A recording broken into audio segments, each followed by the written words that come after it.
Meet John. 5 years ago, his savings account hit zero, not low. Zero. He was 47 years old, earning $84,000 a year, and he had nothing set aside. A layoff, a busted transmission, and one emergency root canal had wiped him clean. Most people in that spot do one of two things. They panic, or they pretend it's fine. John did neither. He did the math instead. Today he has $91,000 saved. He did it on the same income, in the same city, in exactly 5 years. No side hustle empire. No crypto lottery ticket, no rich uncle. Just a plan he could have started at 25 or 55, and it still would have worked. Here's what nobody tells you about rebuilding from zero. The starting number never mattered as much as the system, and the system is boring. Repeatable, and almost nobody follows it. This is the exact plan John used. Every number is real. Every step is one you can copy this week. Let's be clear about the hole John was standing in. He was not unusual. He was average. The typical American household in 2026 holds about $8,000 across all its checking and savings accounts. $8,000, that's the median, the person standing right in the middle. Under 35, that number drops to around $5,400. So when John hit zero, he wasn't some cautionary freak. He was a stumble away from where millions already live. But here's the part that stings. The average savings balance is $62,000. Average. That gap between $8,000 and $62,000 isn't a rounding error. It's a small number of households pulling the whole line up, while most people sit near the bottom. The personal savings rate in America right now is about 4.5%. That means for every dollar that comes in, most people keep 4.5 cents. John kept 4.5 cents too. That was the problem. Before you dismiss any of this as obvious, hear this. John didn't fix his savings by earning more. He fixed it by changing what happened to money in the 90 seconds after it landed. Here's what the data shows. Let's keep this fair, because comparison is the only honest way to see a plan work. John didn't rebuild in a vacuum. He had 2 coworkers, same office, same rough income band. Meet Carla. Carla was 32, sharp, and out-earned John by $9,000 a year. Every raise she got, her lifestyle got one too. Bigger apartment, newer lease. The good gym. 5 years later, Carla has about $6,000 saved. On more money than John. Then there's Diana. Diana, 34, actually tried. She read the books, she opened the accounts, but every few months an emergency or a vacation drained the pot back down. Diana ran hard and stayed in place. 5 years later, Diana has $11,000. She's not lazy. She's just running a plan with a hole in the bottom. 3 people, same city, same income band, wildly different endings. John finished with $91,000. Carla with 6, Diana with 11. The difference wasn't income. The difference wasn't discipline in the dramatic, white knuckle sense. The difference was a system that removed the need for willpower entirely. That's what we're going to break down. 5 steps, 5 years. One boring engine that did the heavy lifting while John slept. Here's what nobody tells you about step 1. You cannot fix a number you refuse to look at. John's first move wasn't saving a dime. It was an audit. He printed 90 days of bank and credit card statements and read every single line. Not the summary. Every line. Most people never do this because it's uncomfortable. It feels like reading your own diary written by an enemy. But the 90-day audit is where the real money hides. John found 4 streaming services he'd forgotten. A $16 app subscription from a phone he no longer owned. A gym at $39 a month he'd visited twice in a year. Added up. John was leaking $240 a month to things he did not use or notice. That's $2,800 a year. Vanishing. Silently. Here's the mental tool. Every recurring charge is a tiny automatic decision you made once and never revisited. The audit is you finally revisiting it. John canceled $240 of monthly leaks in a single afternoon. He didn't earn that money. He stopped losing it, and that recovered. $240 a month became the first fuel for everything that followed. Now here's where most people go wrong, and it's the difference between John and Diana. Diana saved whatever was left at the end of the month. John saved first, before he could touch it. This is step 2, and it's the whole game. The moment John's paycheck hit, an automatic transfer moved money into a separate savings account. Same hour, every payday, before rent, before groceries, before the internet had a chance to sell him something. Most people believe saving is about discipline at the moment of temptation. It's not. It's about removing the moment of temptation entirely. You cannot spend money that already left the room. John started small on purpose. His first automatic transfer was just $150 per paycheck. Twice a month, $300 a month moving itself, no decision required. Run the numbers, $300 a month plus the $240 he'd stopped leaking. And John was already redirecting over $500 a month in month 1. On the same salary he'd had when his account read 0. Nothing about his income changed. The plumbing changed. Let's talk about where that money went, because this is step 3, and most people get it exactly backwards. John did not put his emergency savings into stocks. He did not chase a hot tip. He put it in the most boring container available. A high-yield savings account. Here's the number that matters. The national. Average savings account in America pays about 0.38%. Almost nothing. But high-yield savings accounts in 2026 are paying up to 4.5%. Same FDIC insurance, same instant access, same boring safety. The only difference is the bank. Think about what that gap does. On a $10,000 balance, the average account pays you $38 a year. The high-yield account pays about $450. Same money, same risk, same you. One choice, made once, worth over $400 a year and climbing. Here's what actually happens when you leave money in a big traditional bank. You are lending them your money at almost 0%, and they are lending it back out at 7%. You are the product. John moved his savings to a 4.5% account in an afternoon. That single transfer will pay him thousands over the life of this plan.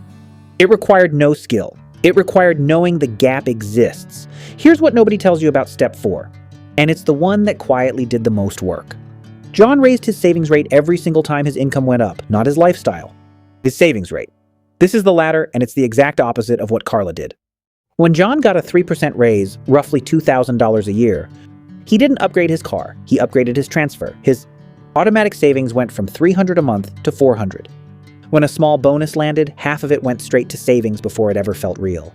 The rule was simple and brutal. Every dollar of new income gets split before it touches your lifestyle.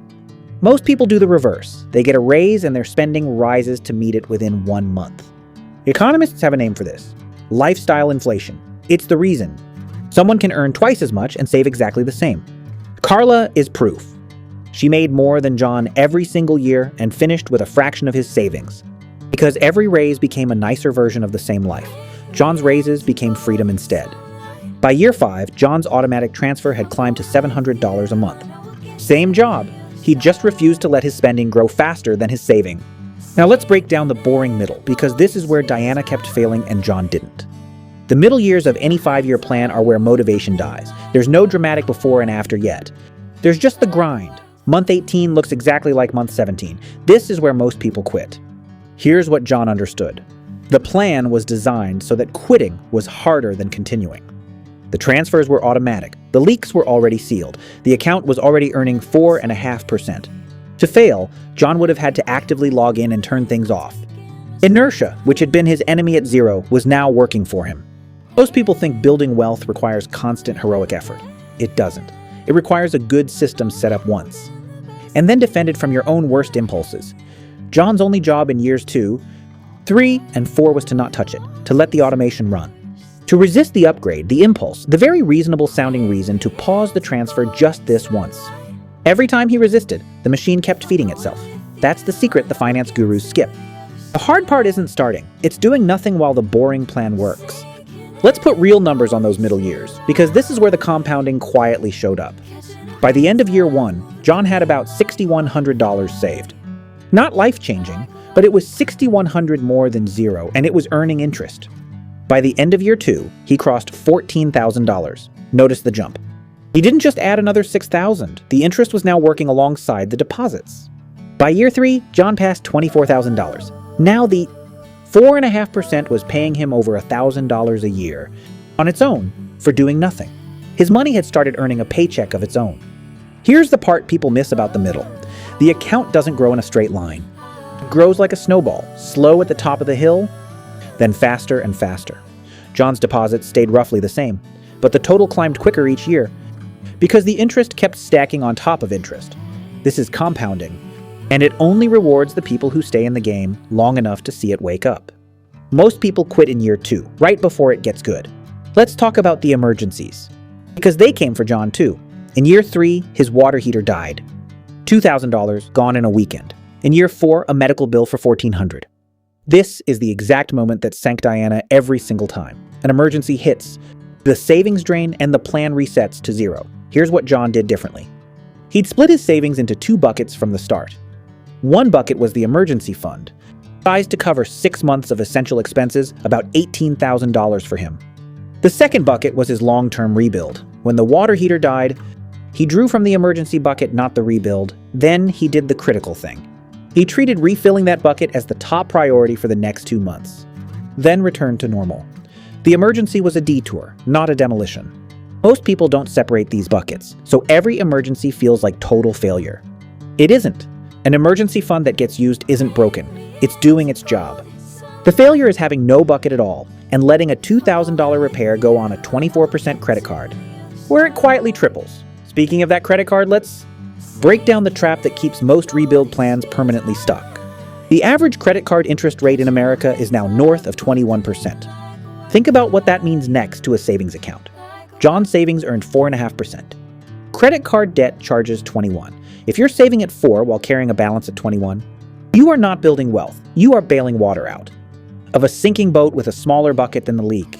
Here's what nobody tells you. For the first stretch of John's plan, his real priority wasn't the savings account at all. It was killing the $1,100 of credit card debt he was carrying at 22%. Every dollar he threw at that balance earned a guaranteed 22% return, because it stopped a 22% charge. There is no savings account on earth that beats paying off high-interest debt. So John's real order of operations was this. First, a small starter emergency fund, about $1,000. Second, destroy the high-interest debt. Third, build the full 6-month emergency fund. Fourth, everything else. That order is the difference between a plan that compounds and a plan that leaks. Let's zoom out and talk about the number that actually predicts whether you'll rebuild.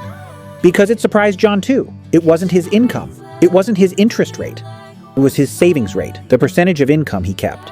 When John hit 0, he was saving about 4%, right at the national average. By year 2, his audit and his automation had pushed that to 15%. By year 5, he was saving 22% of every dollar he earned, same salary the whole time. Here's why that one number matters more than any investment return. In the early years of rebuilding, your savings rate is the engine and the interest is just a passenger. Think about it. 22% of an $84,000 income is over $18,000 a year going into savings. No realistic investment return on a small balance comes close to that. A person saving 4% and earning 10% in the market will lose, for years, to a person saving 20% in a boring savings account. The savings rate does the heavy lifting long before returns ever matter. This is the fact almost no finance channel will tell you because it doesn't sell a product. Your savings rate, not your return, is what rebuilds you. And here's the counterintuitive twist. The thing that took John 5 years to fully understand. The plan didn't work because he was disciplined. It worked because he stopped relying on discipline at all. Every finance video tells you to want it more, to hustle harder, to summon some inner reservoir of grit. John tried that first. Back when his account read 0. It failed within a month, the way willpower always does. What actually worked was the opposite. He built a system that ran without him, then got out of its own way. The automation didn't care if he was motivated on a Tuesday. The high-yield account didn't need him to feel inspired. The sealed. Leak stayed sealed whether he was strong or weak that week. Here's the line worth remembering. Discipline is what you need when your system is broken. A good system is what frees you from needing discipline. John didn't become a different person over 5 years. He became the same person with better plumbing. That's the whole secret. The people who rebuild fastest aren't the ones with the most willpower. They're the ones who need the least, because they engineered it out of the equation. Let's give John's plan a simple frame, because a plan you can't remember is a plan you won't run. The oldest rule in budgeting is 50-30-20. 50% of your take-home for needs. 30% for wants, 20% for savings and debt. John started nowhere near that. In his 0 year, his savings slice was 4%, not 20. So he didn't try to leap to 20 overnight. He climbed 1% at a time. Each raise, each sealed leak, each windfall nudged the savings slice up and the want slice down. Here's what nobody tells you about the 50-30-20 rule. The exact numbers matter less than the direction. A high earner who lets wants creep to 40% is in more danger than a low earner who saves 10. Carla technically had room for a huge savings slice. She just kept spending it on wants that reset every year. John's slice grew because he defended it. The rule is a compass, not a cage. Point the arrow at savings and walk, even if you start slow. Let's actually run Carla's math against John's, side by side, because it's brutal and clarifying. Both started the 5 years at roughly 0. John saved an average of about $550 a month across the 5 years. In an account paying 4.5%, Carla saved, when she saved at all, maybe $100 a month in a regular account paying almost nothing. And she drained it twice for lifestyle upgrades. Same city, Carla earning $9,000 a year more. Run the numbers and the ending isn't close. John finished near $91,000. Carla finished near $6,000. That's an $85,000 gap opened up by two people on nearly identical incomes. In the exact same economy over the exact same 5 years, nothing about the market did that. Nothing about luck did that. The gap is entirely explained by what each of them did in the 90 seconds after payday, repeated 120 times. Most people believe the wealthy pulled ahead because of some secret investment. Usually it's this instead, a boring gap in savings behavior compounded quietly until it's too big to ignore. Now let's bring in a fourth person, because she proves something important. Meet Maya. Maya is 28, earns $52,000 a year, less than everyone else in this story. By every measure, Maya had the least room to save. But Maya did one thing right, early. She opened a high-yield savings account, 4.5%, and set up a single automatic transfer. Just $75 per paycheck. That's it. No audit, no ladder, no complicated system. 5 years later, Maya has about $23,000, on the smallest income in this story. Here's the lesson Maya teaches. The floor for this plan is almost nothing. You do not need John's income or John's discipline to start. You need one automatic transfer into one account that actually pays interest. Maya beat Carla, who earned nearly twice as much, by doing one boring thing consistently for 5 years. Most people wait until they have margin to start saving. Maya started before she had margin, and the margin appeared. That's the order that works. The account comes first. The comfort comes later. Let's get concrete about the mechanics, because this is where good intentions die. John used exactly 2 accounts, and the setup took one afternoon. Account 1 was his everyday checking, where his paycheck landed and his bills got paid. Account 2 was a separate high-yield savings account, at a different bank entirely. That distance was deliberate. The savings sat somewhere he couldn't see it every time he opened his banking app. Out of sight, out of reach, out of temptation. The automatic transfer was scheduled for the day after payday, so the money moved before any bill was due. If you can see your savings next to your checking, you will eventually rate it.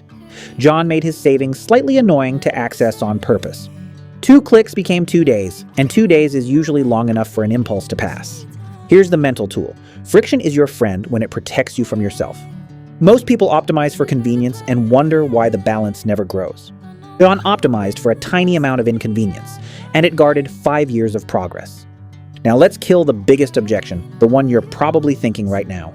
I don't have anything left to save. John thought that too, at 0. But remember what the 90-day audit found. $240 a month, already leaving his account for things he didn't use. That wasn't money he had to earn. It was money already gone, just to the wrong place. For most people, the first savings don't come from earning more or suffering more. They come from redirecting the leaks that are already happening. The average household wastes hundreds of dollars a month on forgotten subscriptions, impulse fees, and services they'd cancel in a second if they saw the charge. You probably have a version of John's 240 right now. The question isn't whether you can afford to save, it's whether you can afford to keep leaking. Start with the leak, not the raise. Let's talk about windfalls, because they're where most rebuild plans quietly bleed out. Over 5 years, John got a tax refund every spring. He got 2 small bonuses. He got a birthday check from his mother once. Most people treat this money as free, as fun money, as permission to spend. John had a rule for windfalls, and it never changed. Half goes to the plan before it feels real. The other half he could spend guilt-free. The tax refund of $2,000 became $1,000 into savings. $1,000 for whatever he wanted. That rule mattered because windfalls are psychologically dangerous. They feel like a bonus round, disconnected from your real money. But a dollar is a dollar.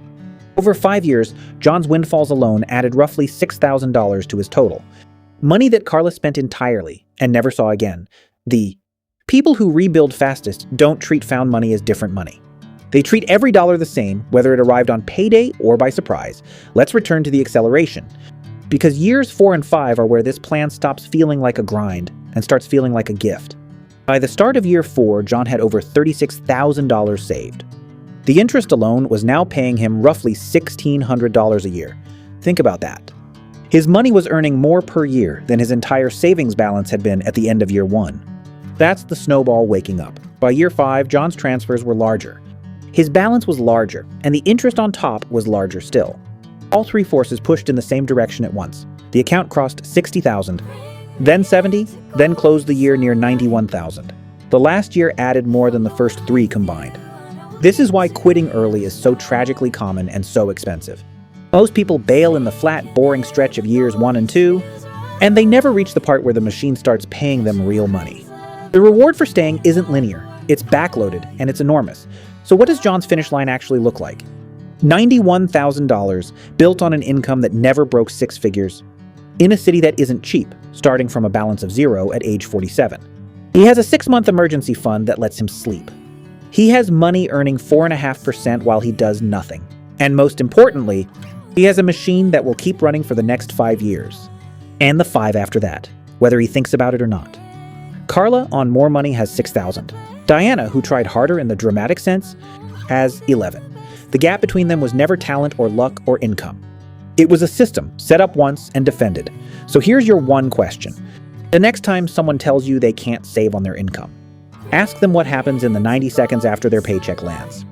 Because that 90 seconds repeated twice a month for 5 years is the entire difference between 0 and $91,000. If this showed you something you didn't know about your own money, subscribe to Desmond Wealth. We break down the hidden math behind the financial decisions you face every day. Make the plan that matches your reality, not someone else's sales pitch.